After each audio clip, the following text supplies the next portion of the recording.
My name is Judy Kuriazis from Glass Art Tools, and today I'm going to talk about some really cool paint and powder applicators and texturizers called catalyst wedges. They are really interesting things in that, if you can see, let me take a light one, they are indeed wedge shaped, and it's really comfortable for you to put this part of the wedge on the heel of your palm, and it gives you a lot of control and a lot of strength when either cutting through paint or powders or trying to create a texturized design.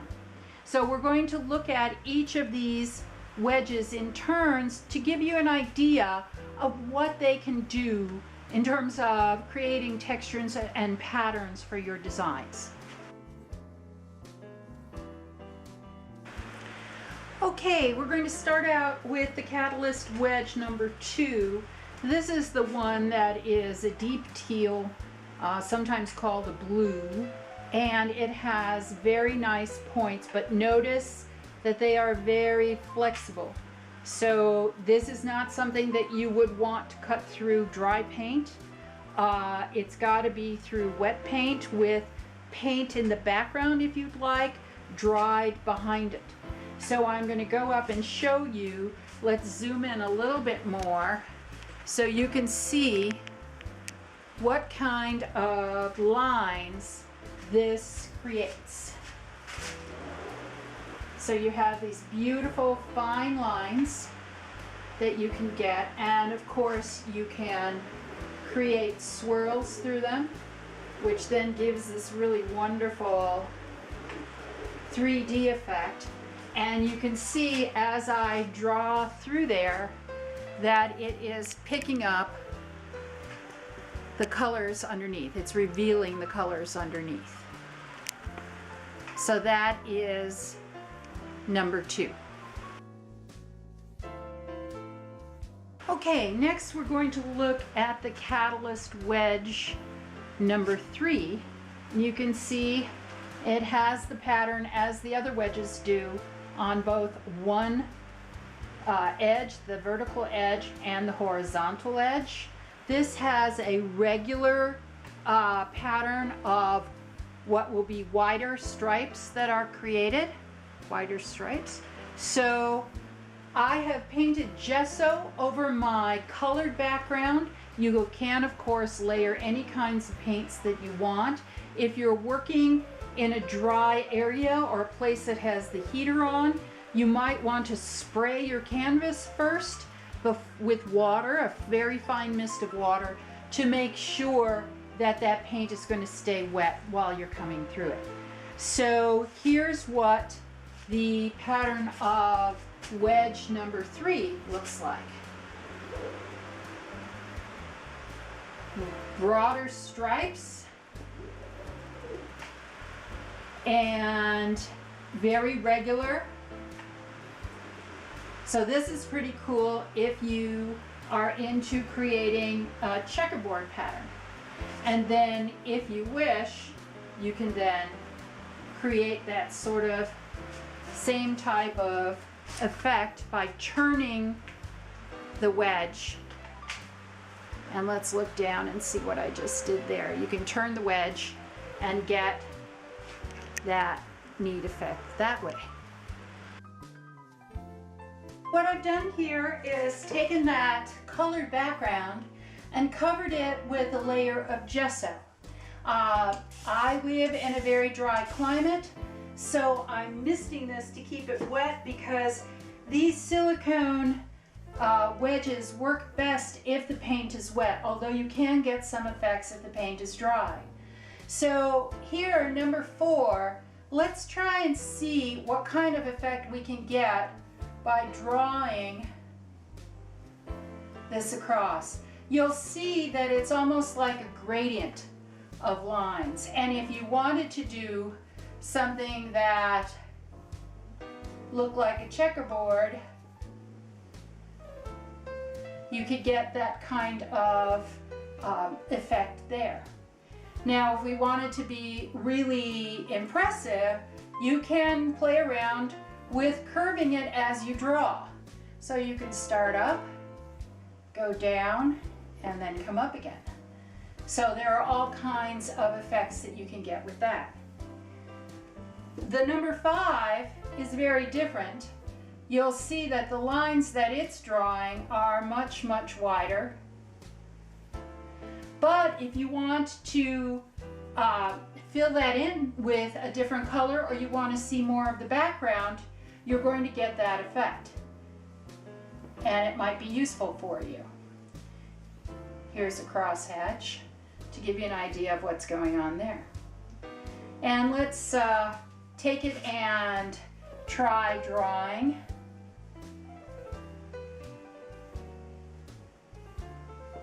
And we get some nice effects.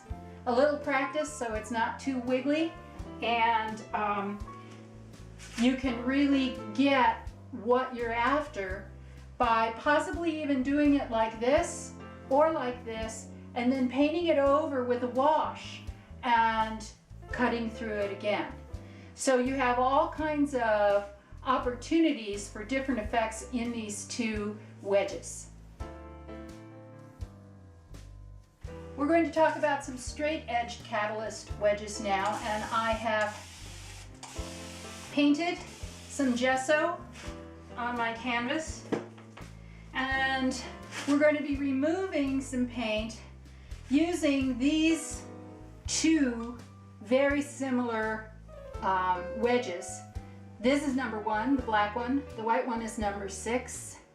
And one important difference between them is the softness.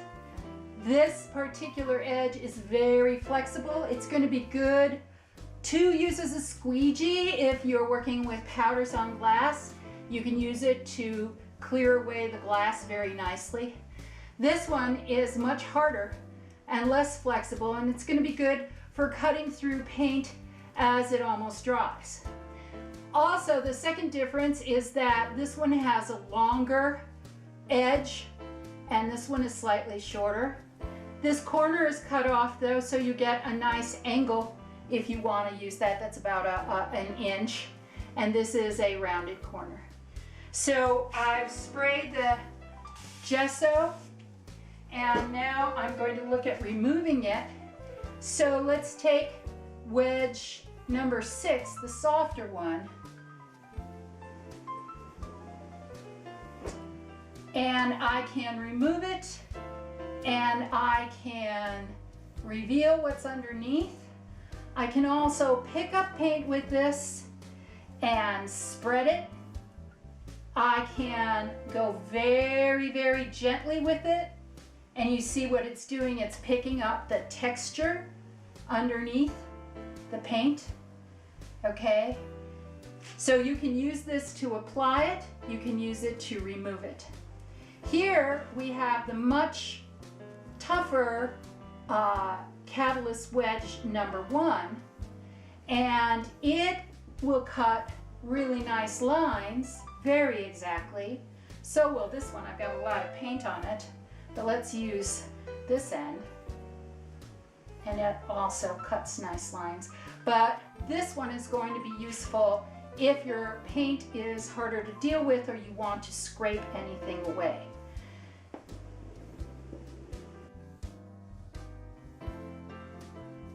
Lastly, we have a mini wedge by Catalyst that is very different than the other wedges.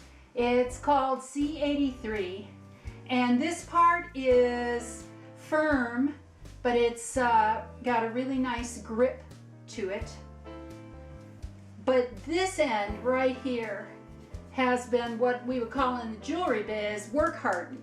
So it's like very hard plastic, and it is really great if you're going to do any scraping. So if you have paints on glass where you want to clean it up and you want to remove some and they've dried, this would be perfect. If you want to do some fine lines, this point will allow you to do that very easily. If you want to scrape away something that is nearly dry, and get a totally different effect than you do with the softer silicone wedges, C83 might be the one for you. And then you can cut lines through it straight. Let me just wipe this off. So you can cut really nice straight lines through it and create, if you want, a grid pattern.